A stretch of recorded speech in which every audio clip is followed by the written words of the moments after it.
I know you're enjoying your conversations, and I've been a part of several of them. This is one of the most amazing groups that you will ever be around. But now is an important time for us to find our seats, because we have more of the program. The best is yet to come, as good as everything so far has been. So please take your seats.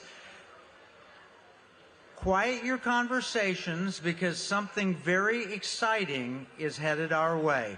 So let's all take our seats, take a minute, breathe, rest, enjoy, let your food settle, because, as I said, the best is yet to come.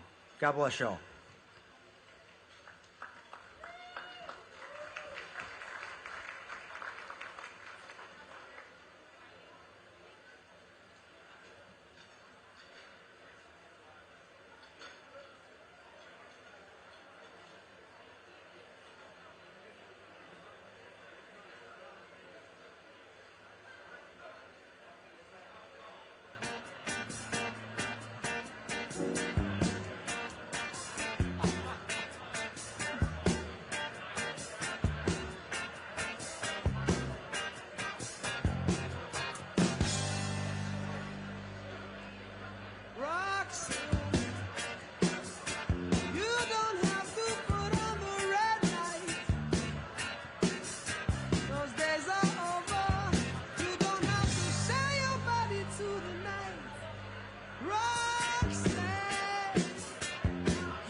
Vernon, isn't it wonderful being in this place? Absolutely fantastic.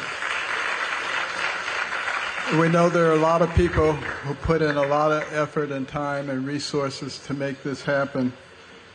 And we want to thank all of you for being part of this. Also want to recognize our board of directors who've been magnificent, and to recognize Senator Jim DeMint, whose wisdom, dedication, and service continue to strengthen the conservative movement.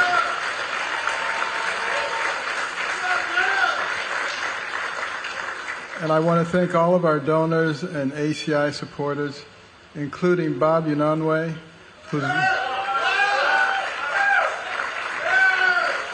whose leadership in business is only matched by his commitment to faith and freedom. Each of you, whether you're a sponsor, a donor, or a member of our board, are truly the bedrock of ACI's work. Your generosity is not just funding an event, but sustaining a mission. It's investing in America's future, and that's the bottom line. So from the bottom of my heart, I want to thank you all for what you've done. Now, we're living through a very consequential moment in our nation's history. The left has taken hold of most of our mainstream institutions, our media, our college campuses, Hollywood. And less than a year ago, our country was heading in a very dark direction as a result. But the heroes are the American people who realized what was happening and said, enough is enough. And they made their voices heard at the polls in November because they recognized we needed a man for the moment. And we are blessed to have such a man, a president whose leadership is exactly what America needs right now. And I first met President Trump before we were either competitors, before we had declared for the presidency. It was at Mar-a-Lago. It was on Easter. And I had my whole family with me, and we were talking to him, and someone came up and said, Mr. Trump, Rod Stewart just came in, and he said, I don't care, this is Ben Carson.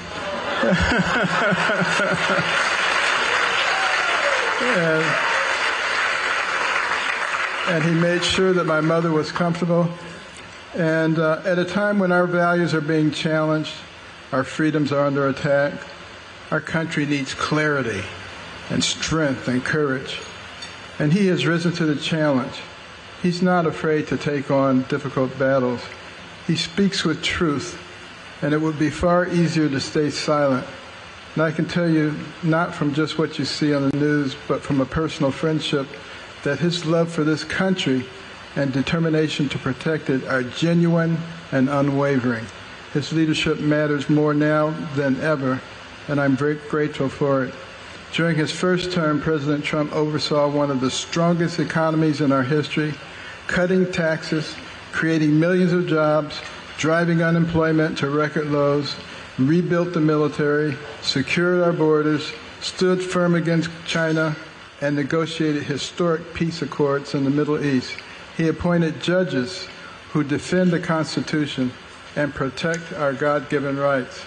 Now, the President is once again leading with vision and courage, restoring American energy and independence, bringing jobs back home, standing up to global threats, and keeping his promises.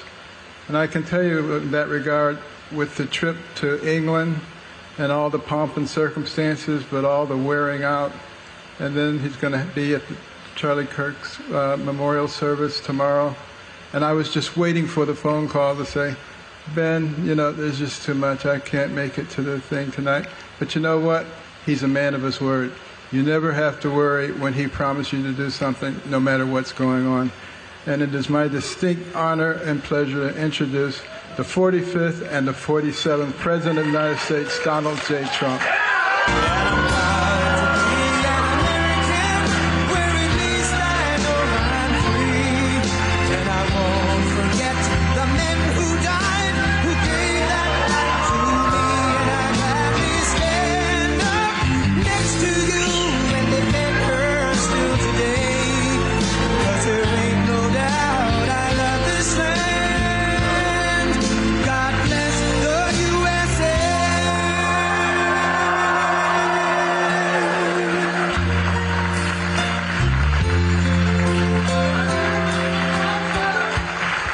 That song. I love Ben too, or I wouldn't be here.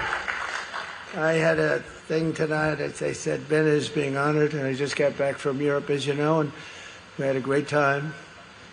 But I've been doing this for 4 nights in a row, and they do it very well, as you probably noticed. It's great. But I never thought, Ben was expecting a call that I wouldn't be coming tonight. But I never even thought of that. But I did try and get out of the tuxedo, I will say that. Because I'm getting ready and I'm just about set to go. And they say, sir, it's black tie today. I say, you got to be kidding. So I said, do you think Ben would mind if I showed up in other than black tie? They said, he'd be fine with it, sir. I said, no. He's a man that I respect too much to do that. So I put the damn tuxedo on, and here we are. That's true. Very special. So I'm thrilled to be here with so many friends and distinguished guests to support the phenomenal organization, the American Cornerstone Institute, dedicated to life, liberty, community, and faith. And that's Ben and Candy, frankly. Incredible family. I especially want to thank the extraordinary patriot, American Cornerstone founder, Dr. Ben Carson. We know him as Ben, but he's doctor. He's a great doctor, one of the best.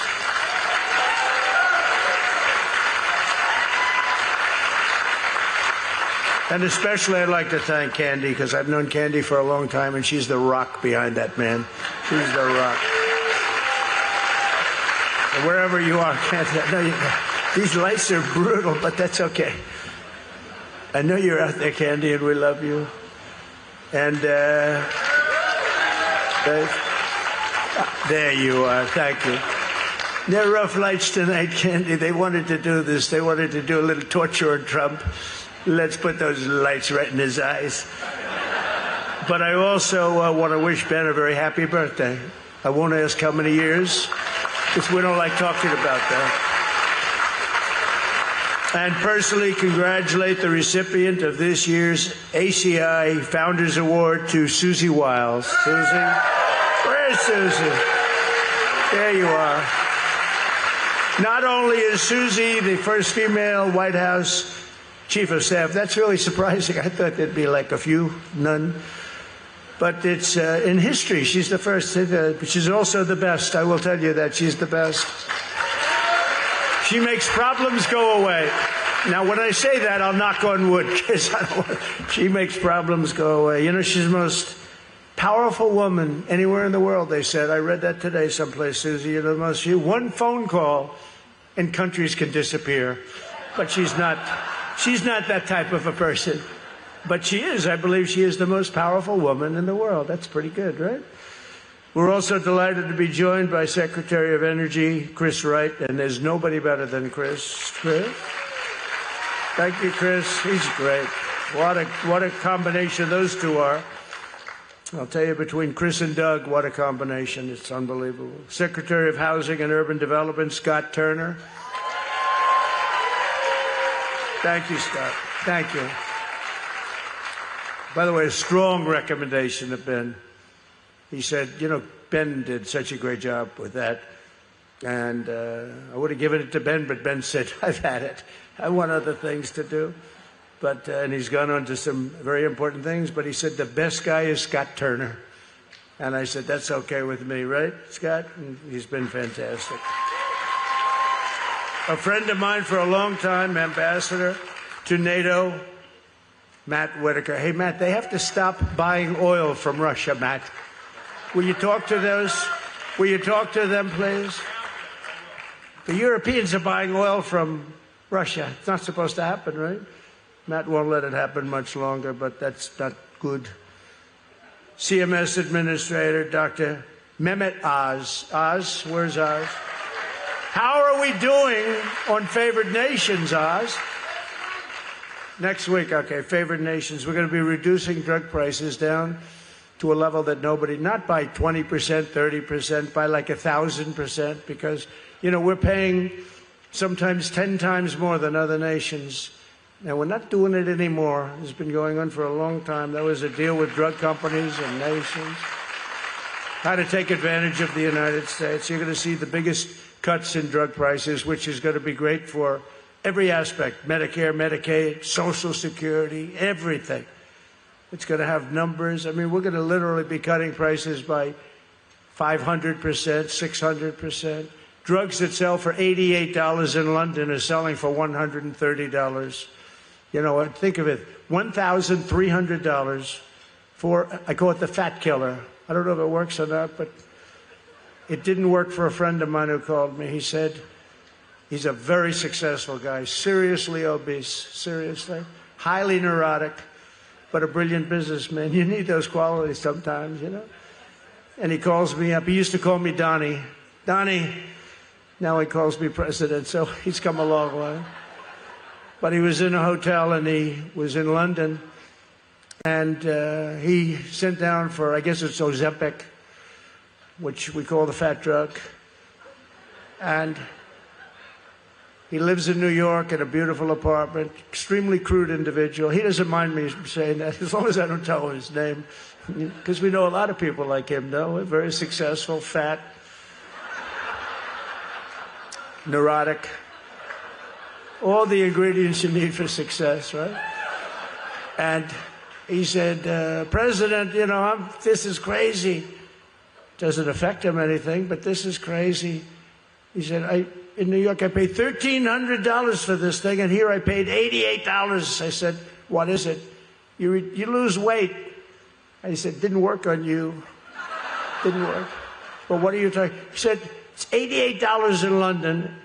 It's $1,300 in New York. And while that money doesn't bother this guy at all, he's got a lot of money, but the concept bothers him, you know, like, what the hell's going on?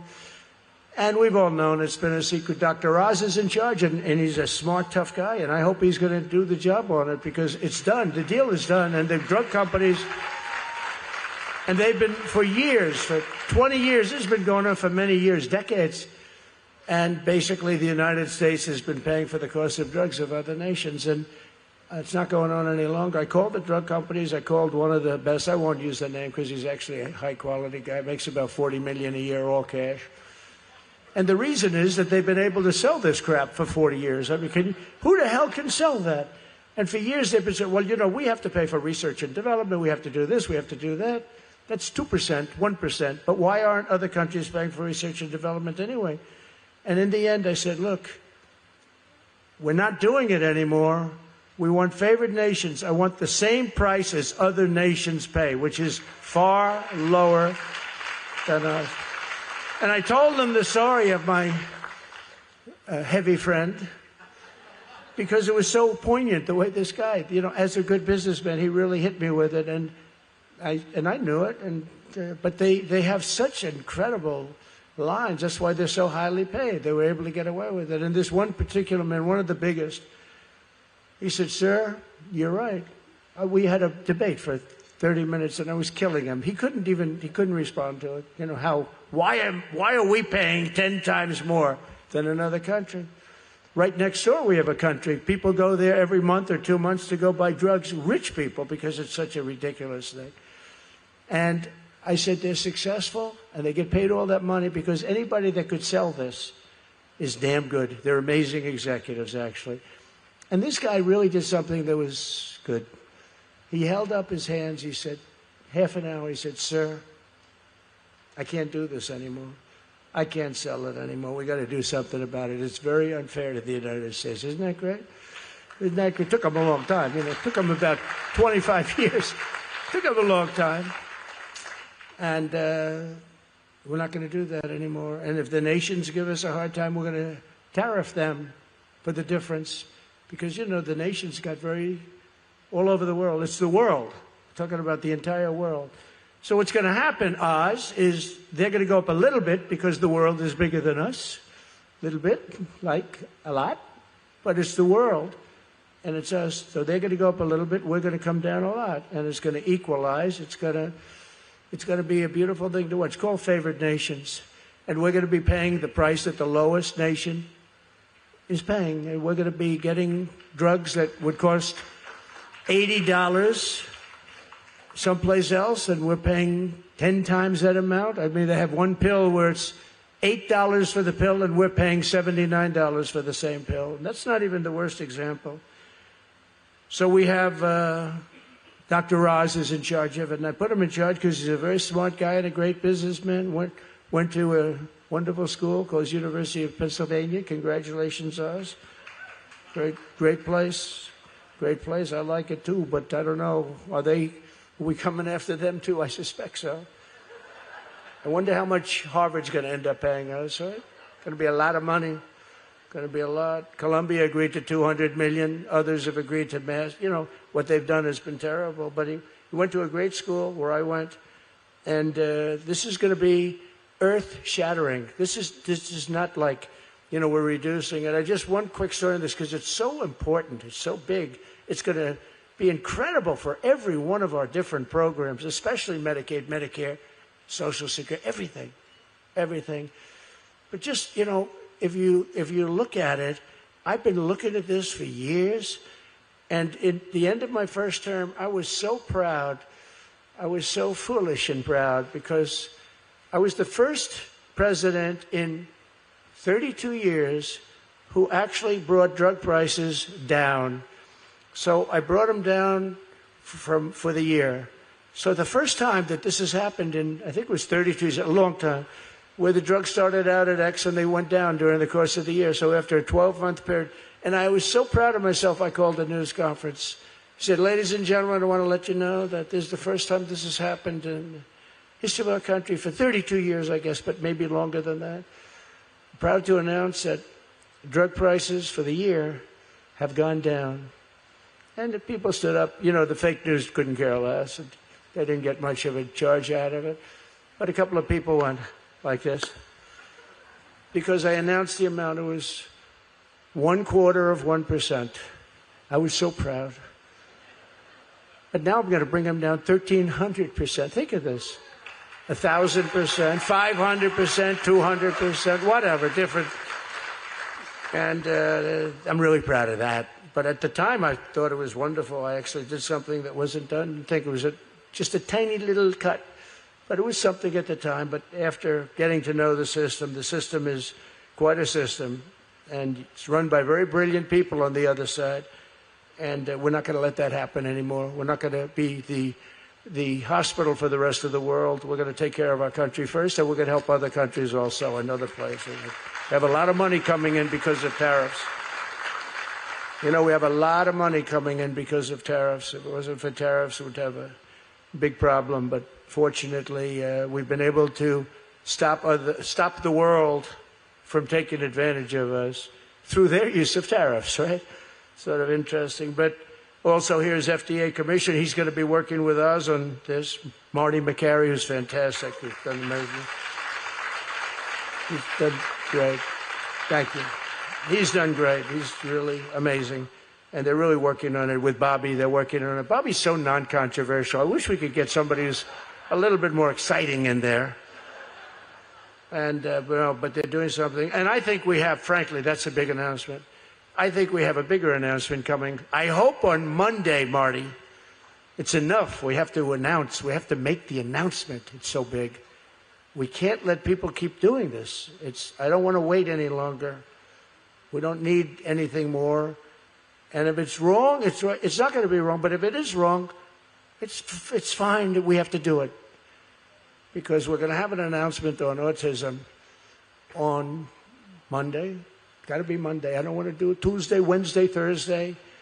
And I think it's going to be a very important announcement. I think it's going to be one of the most important things that we will do. Because what's happened with autism, do you know that if you go back 15 years, maybe a little bit longer, it was 1 in 10,000 children had autism. Bobby told me, it's hard to believe that this is correct, that as of recently, it was 1 in 10 boys. Is that pretty correct, Marty and Oz? 1 in 10. 1 in 12. 1 in 12. Think of it. 1 in 10,000. Before that, it was 1 in 20,000. But it was 1 in 10,000, let's say 16, 17 years ago. And now it's 1 in 12 boys, and girls are slightly higher. Not much, but they're slightly higher. It's so horrible. It's so horrible. And I think we have the answer. And I think it's going to be very strongly given, and we're going to do it on Monday. I'd like to do it tomorrow. Tomorrow we're honoring a great man, however. Charlie Kirk, we're honoring somebody that's been with us right from the beginning. Right from the beginning he's been with me. He had an army, and he loved what we were doing so much. He was such a great guy. He'd say, President, could you come tomorrow and make a speech? I said, tomorrow. He said, Charlie, I'm president. I mean, you got to give me a little notice. He said, well, would it be possible? They'd love to see you. Usually I tried to do it, too. He was unbelievable. He had just an army of young people. They loved him so much. I mean, they're devastated right now. Everybody's devastated. So we're going tomorrow, and we're going to be flying in, and we're going to say some little words, but there are no words to really describe what happened. It should never have happened to him. He's a good person. Nobody deserves that, but he really did deserve that. I want to also thank Representatives Beth Van Dyne and Rich McCormick very much, and Virginia Attorney General Jason Mayeris. Thank you very much, Jason. Thank you. Thank you. Good job. Talking about other law enforcement people in Virginia, you know that, right? I had one that was endorsed so strongly by 2 Democrat senators that I said, I don't want that person. You know, when you get too strong an endorsement from the Democrats and not very strong from the Republicans, you say there's something I don't like about it. Does that make sense to anybody? Who knows, but we got to follow our instincts, right? And a very good friend of mine, Bob Unanaway, who is just a great, he's a popular guy. I'll tell you, I heard backstage, and Bob's going to be getting a big award very soon from me, and I'm really looking forward to that, and I'm going to announce it over the next week or so, but it's very important. And, you know, he was incredible. Right in the middle of the heat when they were going after, they wanted to impeach Trump, which they did twice, failed both times. They wanted to indict Trump. They did that too 5 times. They wanted to do everything, and this guy was right there, and he was Hispanic, to put it nicely. He was Hispanic. And he didn't care. He was with me all the way, weren't you? You were with me all the way. All the way, Bob. He never wavered. Neither did Ben. Neither did Ben. And neither did a lot of people in this room, but they were throwing these fake charges out, these radical left charges, these lunatics. And Bob was there, and it was very tough. They said they were going to destroy his business, and they tried, and his sales tripled. He became rich. Can you believe it? His sales tripled because everybody started buying Goya. Even now, I had Goya last night in the refrigerator. I chose not to have it, but these are minor details. No, I buy it. Can you believe it? Because it reminds me of you.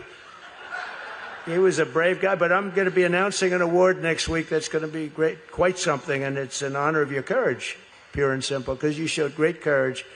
You know, we won this Hispanic. We did so well with Hispanics. There's never been anything like it. On the Republican side, there's never been anything even close. We won Miami. We won so many different places. And the entire borderline with Mexico and Texas, we won. I got a call from the governor. Do you know, sir?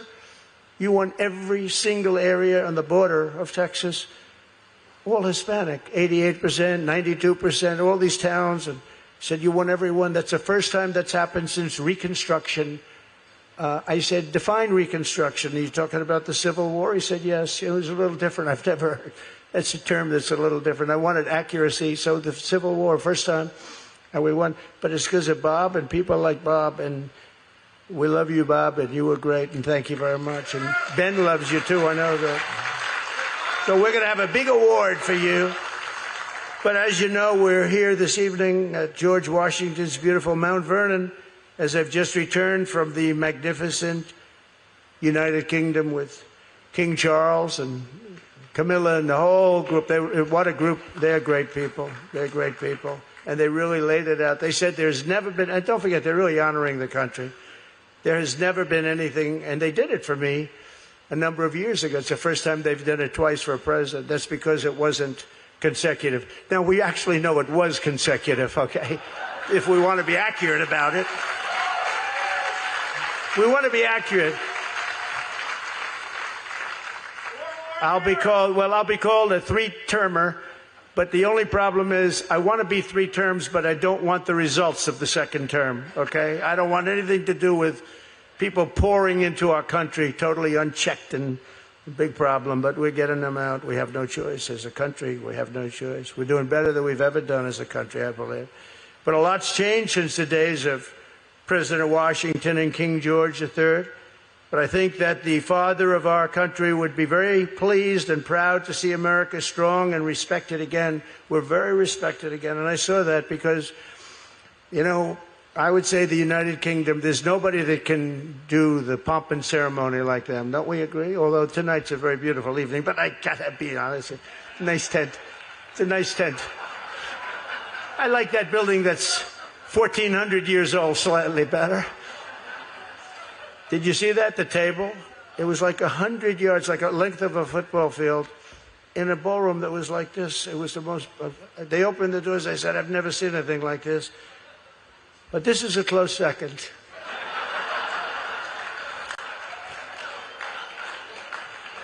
I didn't see any poles holding the ceiling up yet. Let's see. No, this is beautiful. It's beautiful because of the people. And we had, by the way, everybody was there, every big business leader. That was really that was an amazing event. But it was respect for the country. It was the biggest event they've ever done of its kind. There's never been anything even close. It was. Thank you. I like that guy. I don't know who the hell he is. I know he's all men. Who is that? Stand up. Look at this guy. I don't know who the hell he is. I like him. Thank you. I like that voice. I like that voice. Thank you very much.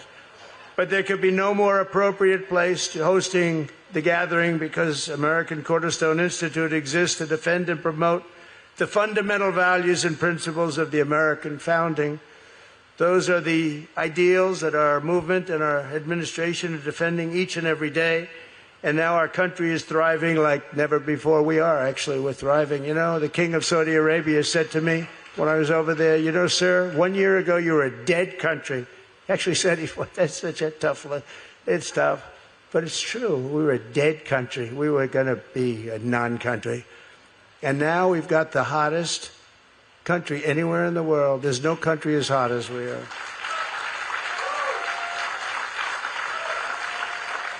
Under all 4 years of Biden, only $1 trillion of new investment came into the United States. So that's 4 years, $1 trillion. It's a little less than that. Under 8 months of Trump, we've already secured commitments of $17 trillion coming in. And if you take the good years that we've had, it's just a small fraction. Think of it. It's going to be more than $17 trillion for the year. And this is, you know, essentially we're talking about up till that point, 8 months. 17 trillion. There's never been any country that's done anything like that. There's never been. And it's largely because of 2 things. November 5th, the election, presidential election.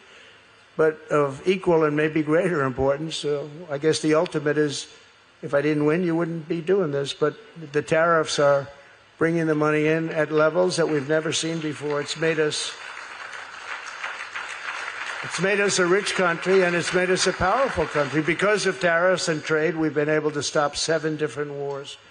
Think of it, because I said, well, then you're not going to trade with us anymore. You don't fix yourself up. The stock market has just set another record. I think it's 48 times during this short period of time. We've reached new highs. And mortgage rates, despite a totally incompetent Fed chairman, too late. I call him too late. Jerome Too Late Powell. He's an incompetent guy. But he lowered the other day, lowered after, too late. T-O-O, late. But mortgage rates still have hit a 3-year low, despite a Fed that should have been much lower than he is. But mortgage rates, despite that, think of it. And the country is doing so well. When the stock market hits new highs, it just hit on Friday, the highest it's ever been. We're getting very close to a 50,000 mark on the Dow. That's pretty big, right? Look at all you happy people. I wouldn't want to be in the room if it were the opposite. First of all, the room wouldn't be here. I probably wouldn't be here. And Ben wouldn't be here either. We'd all be sitting home commiserating, right? But think of it, Friday we hit the highest stock price we've ever had on all 3 indexes. The Americans are spending the least amount of their disposable income on gasoline since it's about 20 years. For 20 years, we're spending, and we have the number down. I think we're going to be breaking $2 a gallon for gasoline. Previous administrations slashed the number of new oil and gas leases by 95%. Think of that. The administration, Biden, the auto pen, remember? When in doubt, just give it to the guy operating. The guy who operated the auto pen was President of the United States. And he said he only spoke to Biden twice, and that was only about how's the weather. So therefore, it's illegal because you're not allowed to do that. You shouldn't use an auto pen anyway. You know, when I sign something about somebody's made a general or somebody's made a secretary of something, other than Oz, who doesn't care so much about formality. But I think it's nice to actually have a signature other than an auto pen. I think the only one he actually signed was Hunter's pardon was actually signed by him. You know how you can tell? It was like chicken scratch. My father's, you want a real signature. This was like chicken scratch, like a little thing. The auto pen looked much better. But you don't do that. You know, you have an obligation. They put these big, beautiful, oftentimes magnificent pieces of very expensive paper, very, very particularly expensive paper and a beautiful paper, and you sign it, and, you know, nobody wants to see. You can tell. I can tell an auto pen immediately. There's usually 2 little pinholes, you know? You know what that's from? Pulling the paper. When you see the pinholes, you know, it's not too original, unless somebody's using 2 pins to pull it across. But the auto pen is a fraud. It's a fraud. They had people like Lisa Monaco. They had people like Weissman, who wasn't in the administration, but he was pulling her shots. Andrew Weissman, bad people. These are bad people. They had bad people running our country. That's why they allowed all these people to pour into our country totally unchecked and unvetted. They know it wasn't good. But for some reason, they hate our country, the Democrats.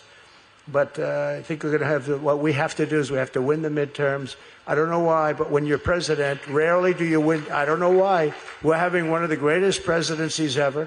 We had a great 4 years, but this is going to blow everything away.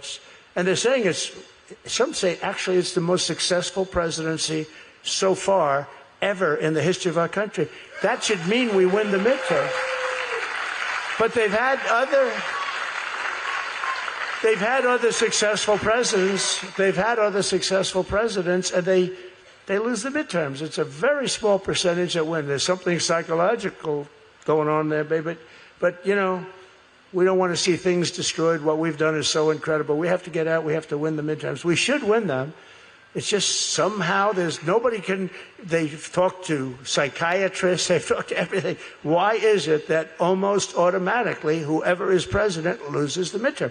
It should be the opposite. If we have a successful administration, and I really believe, look at what we're going to be announcing over the next couple of days medically, as we said. You'll see what's going to happen on Monday. But between that and favored nations and all the other things we've done, I mean, we should blow everybody away. But I don't know. But I think we will. I think we will. All we can do is have a real big success, and then you have to get everybody out and vote. And thank you also, Jim DeMint is here someplace. I want to thank. He's been a great gentleman, great senator, beautiful wife. Thank you, Jim, for being here. Thank you both for being here. The Trump administration has a different policy on energy, and you've been hearing it because I made a lot of speeches. I didn't take any days off. 120 days. When I was 120 days out, I didn't take any vacations. I didn't take any days off. I went 120 days. I made speeches and did rallies and did everything. And all you heard was drill, baby, drill. We're going to drill, baby, drill. And we did. And we've got, now we're double just about anybody else. And we're really bringing it down. And we want to, that will automatically stop the war with Russia and Ukraine. You get the prices down a little bit more, that's going to stop it. I'm very disappointed in President Putin, but, they're losing. They're killing 5,000 people a week, plus. Anywhere from 5,000 to 7,000 people a week are dying for no reason whatsoever. We've removed an estimated 100,000 unnecessary bureaucrats from the federal government. We're cutting historic numbers of job-killing regulations. And 2 months ago, I signed the largest working-class tax cut in American history into law. It includes no tax on tips, no tax on overtime, and no tax on Social Security. That's big stuff. We have to explain the big, beautiful bill. I call it the great, big, beautiful bill.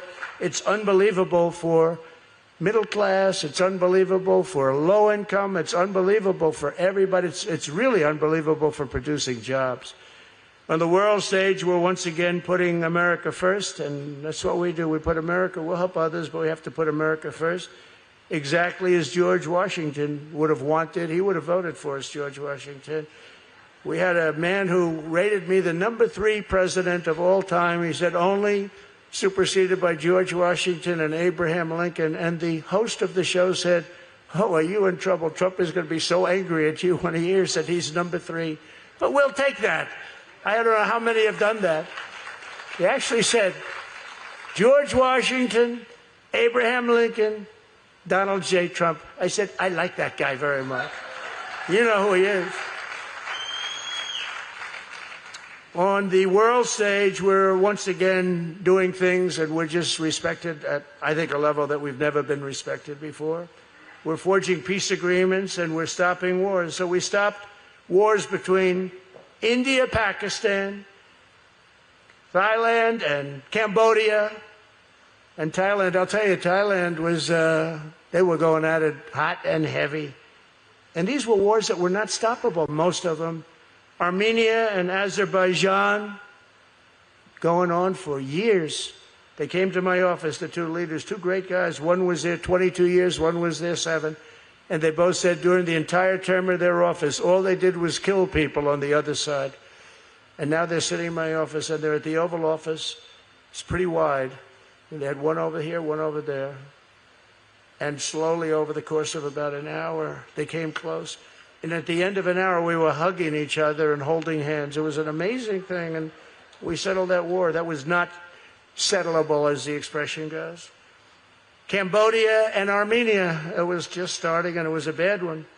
Think of that. We have, let's see, Cambodia, Armenia. We have Kosovo, Serbia, Israel, Iran, Egypt, Ethiopia. That's a beauty. They built a little dam in Ethiopia that's like the largest dam in the world. And it affects water going to the Nile. Would you say that's a problem? I would say that's a big problem. So with all of these things that we've done, think of India and Pakistan. Think of that. And you know how I stopped that? With trade.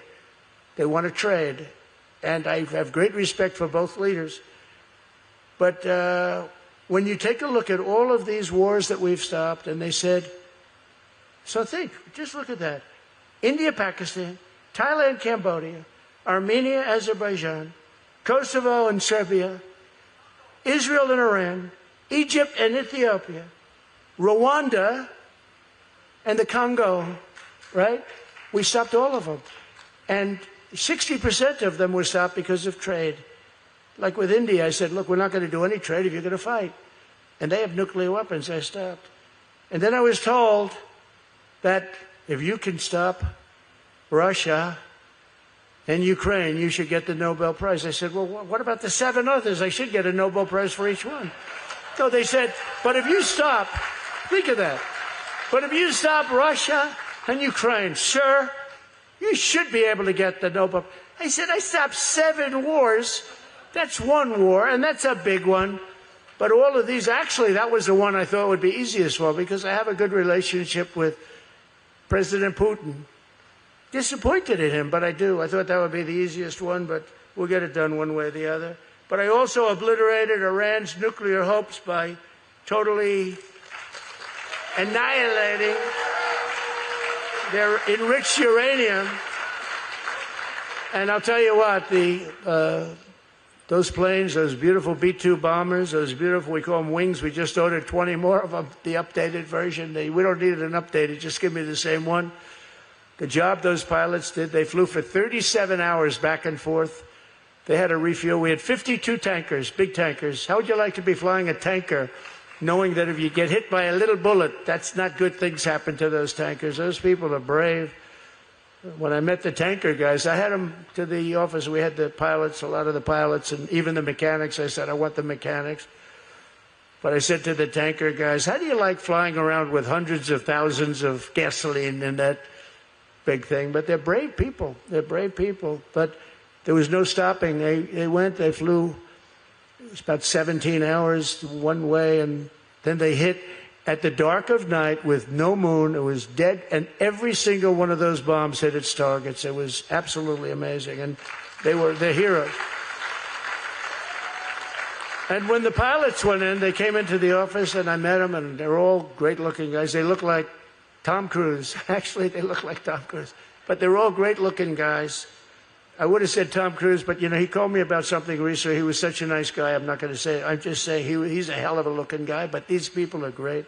But they said, sir, you know what? For 22 years, we practiced this mission. Us and our predecessors, we practiced it 3 to 4 times every single year for 22 years, and you're the only president that had the courage to let us go and do our thing. It's very interesting, right? I didn't know that. But we stopped the flood of illegal aliens stampeding across our borders, and for 4 months in a row, the numbers of illegals admitted into the United States is 0. It's 0. Even I find that hard to believe, but it's made up by a liberal think tank, and I'll take it, but it's 0. It's just about 0. Hard to believe, right? If you look back a year and 2 years, there was millions of people coming across our border from mental institutions, from prisons, drug dealers, gangs, the toughest gangs anywhere in the world. They came from all over. We designated Tren de Aragua, MS-13, and the Mexican drug cartels as foreign terrorist organizations, which nobody else did. And we're hitting them, as you probably noticed, very hard. And we're blowing the Venezuelan narco-terrorists.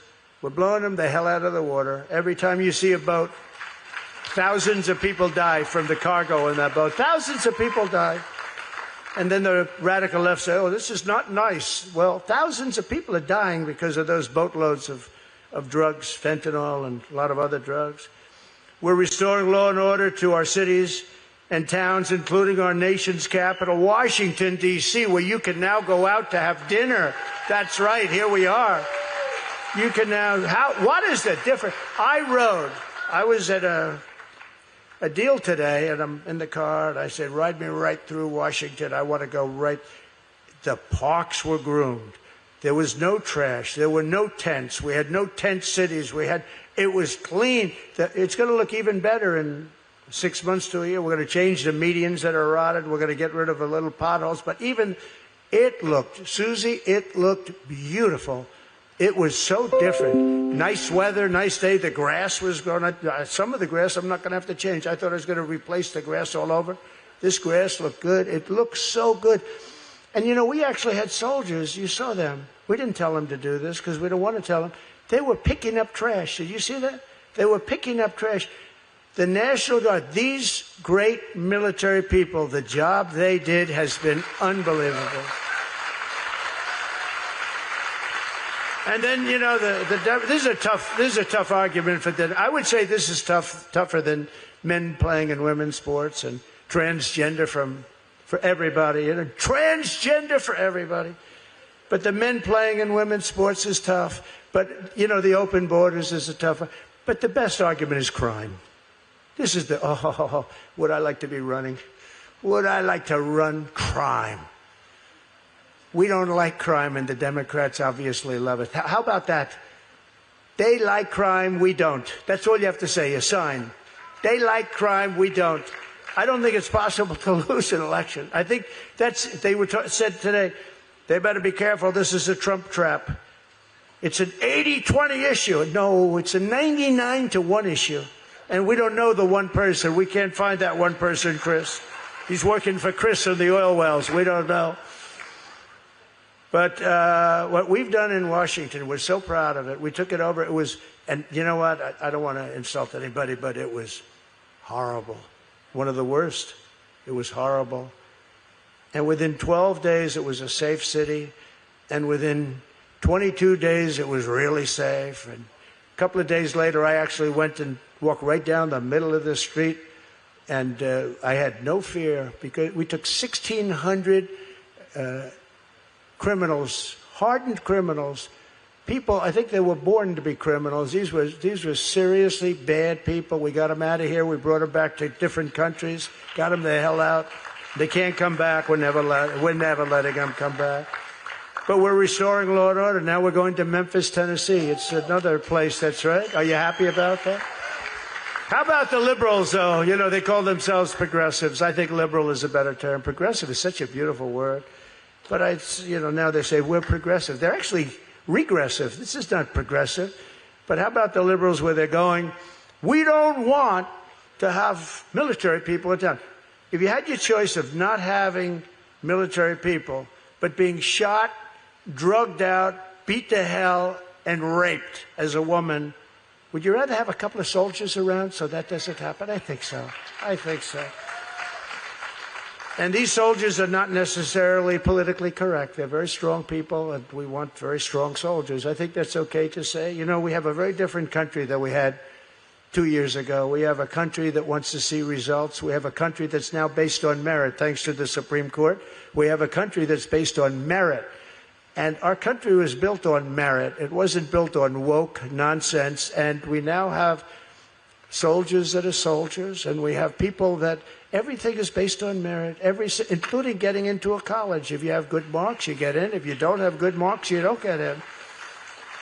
We're restoring law and order to our cities and towns at levels that nobody's ever seen, and wait till you see. And I must say, our next one is a place called Chicago. We're going to go into Chicago. And we've already, the FBI's been there for 6 months, and, and just getting prepared.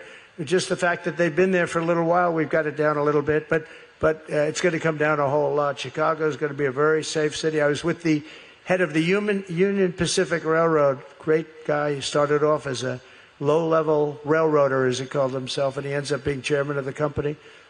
And I said, what do you think? Tell me. He was in my office on something, and I said, what do you think?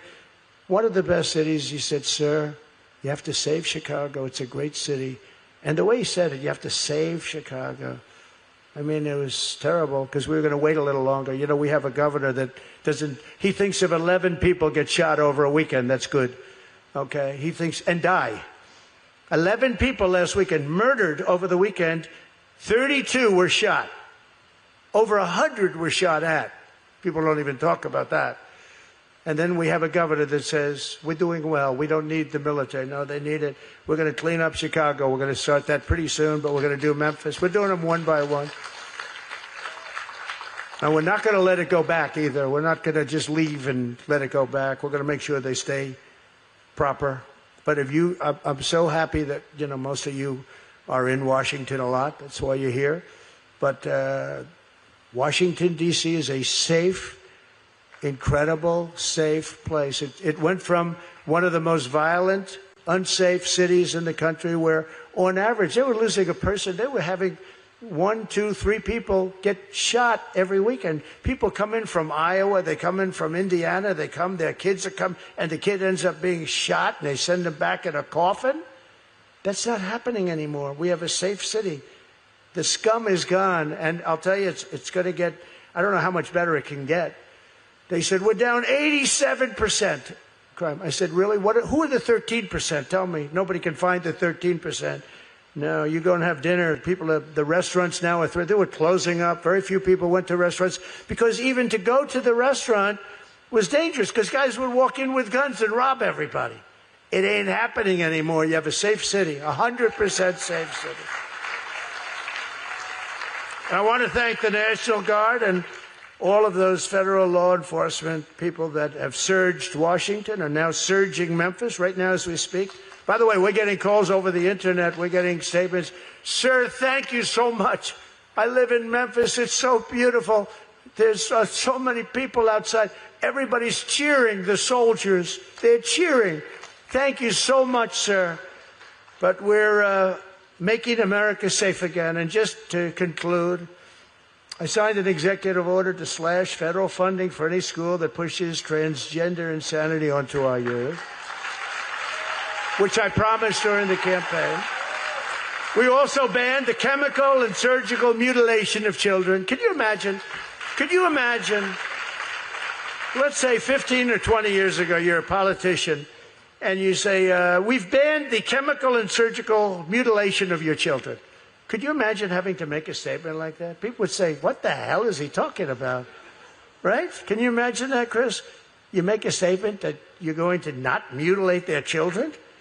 Who would think that? But different times. Well, we've banned it. We don't let that happen. As you know, we've very strong. Everyone's now we're just about there. It's hard to believe it was hard to do. Here's another one. Could you imagine saying this 20 years ago, 10 years ago? We got men out of women's sports. Isn't that nice? Isn't that nice? You ever see the weightlifter? The weightlifter? You break a record by 114 pounds, a record that stood for 18 years got broken by 114 pounds. The whole thing is crazy. These people are crazy.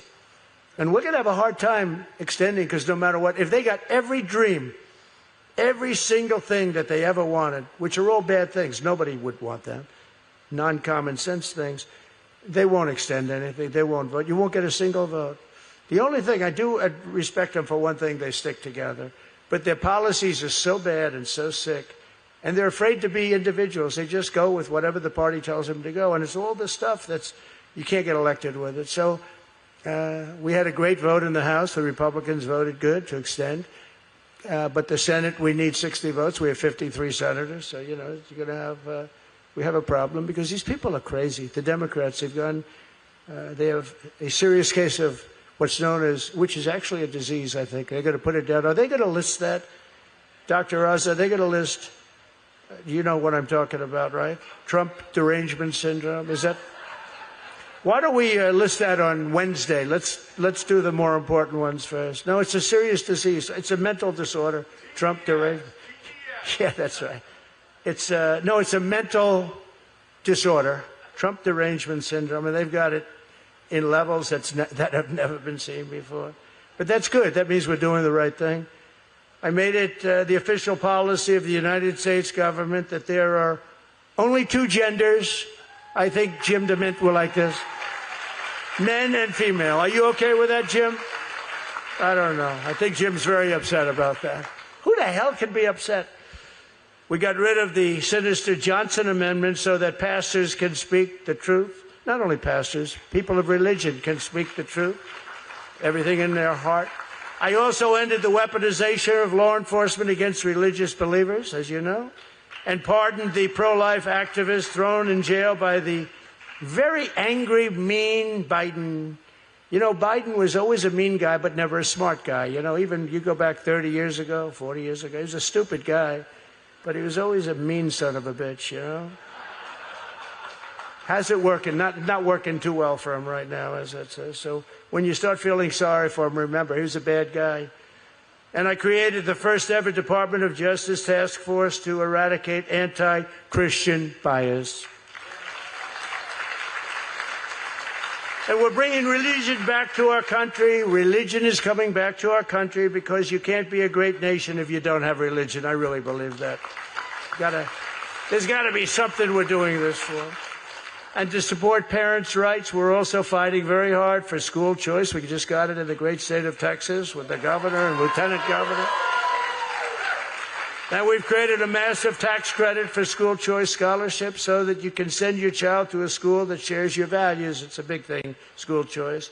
I want to congratulate the American Cornerstone Institute, very important, on the Little Patriots program. That's a great program which is devoted to ensuring that young people are taught to love America as much as we do. We love America, or we wouldn't be here tonight.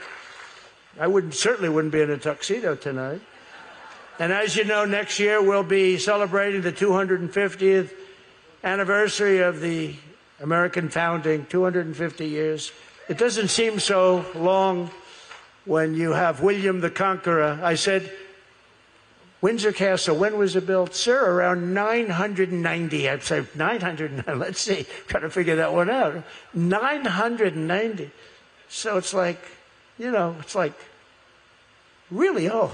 I thought the White House was old. So the White House is 1799. Okay, that's pretty old, right? But 990. And the name of the king at the time was William the Conqueror. I said, that's the coolest name I've ever heard. William the Conqueror. And he built this massive, massive castle, and he was known for winning wars. It's very interesting. In fact, I asked King Charles, why do we call you Charles the Conqueror? He said, no, I don't think so. I don't think so. But he's a great guy, and he's doing a great job, an unbelievable job. But the 250th anniversary, we're in it, and it's something we're going to have a year that few people have seen before. With the help of the incredible men and women like those here tonight, and everybody here is excited about it, we're ensuring that when that anniversary does come, our country will be a very strong, proud country. We're not going to have Afghanistan events, the most embarrassing event in the history of our country. Our people will be proud, our communities will be safe, our culture will be thriving, we'll be respected all over the world. We are right now. I said it before, we're the hottest country anywhere in the world. And America will be freer, greater, and more successful than ever before. And remember that we also have the Olympics. We have the Olympics and we have the World Cup. And I got both of them. I was very proud to get both of them. I got them both. And then what happened is I said, as I got them, I got Johnny from the World Cup. He's great. The head guy, he's a great guy. And the Olympics, I dealt with the people because Obama wouldn't do it. He went there and he came in fourth place, and he was very angry at them, so he wouldn't talk. And actually, Democrats called up, would you speak to the people in Brussels, wherever they were? And I did. It was like I couldn't get him off the phone because nobody would speak to him from our country. I thought getting the Olympics was important. We got the Olympics, we got the World Cup. But as I got them, I realized that they wouldn't be in my term because, they're usually 8 years out, 10 years out, 6 years out. And my term was coming up, and I thought I'd win the election quite easily, which I did. I ended up winning it. It's by a lot. By a lot. Actually, they don't even fight. The cameras used to turn off. How dare you say that? But now they don't. They say, even the crazy ones, they say, well, it's actually right. But I said, it's funny how God can make things end up. And I said, boy, I'll tell you, it's unbelievable. I got the Olympics, pure and simple. I got the World Cup because the head person's a great friend of mine. I got the World Cup and the Olympics, and I'm not going to be president when we have them. And look what happened. They screwed me on the second election, and I got it in the third. And lo and behold, we not only have the 250th, we have the Olympics and the World Cup. So you never know how things are going to turn out. But I want to thank everybody for being here. I want to congratulate American Cornerstone Institute. It's been amazing, the job that Ben's done. And I have one final thing to say, and this is maybe outside of what I said medically, and watch what's going to happen next week. But outside of that, this is the most important. And he's a part of the medical, too, because he's truly a great doctor. But we are going to be presenting Dr. Ben Carson with the highest civilian award and honor in our country. It's the civilian version of the Medal of Honor, which is our highest military award. It's the Presidential Medal of Freedom, and we're going to have a ceremony at the White House honoring Dr. Ben Carson, the Presidential Medal of Freedom. Congratulations, Ben. Congratulations. And everybody, thank you very much. We much appreciate it. Congratulations, Ben. He didn't know this. He didn't know it. I hope he's happy. Thank you very much, everybody. Have a good time. Thank you.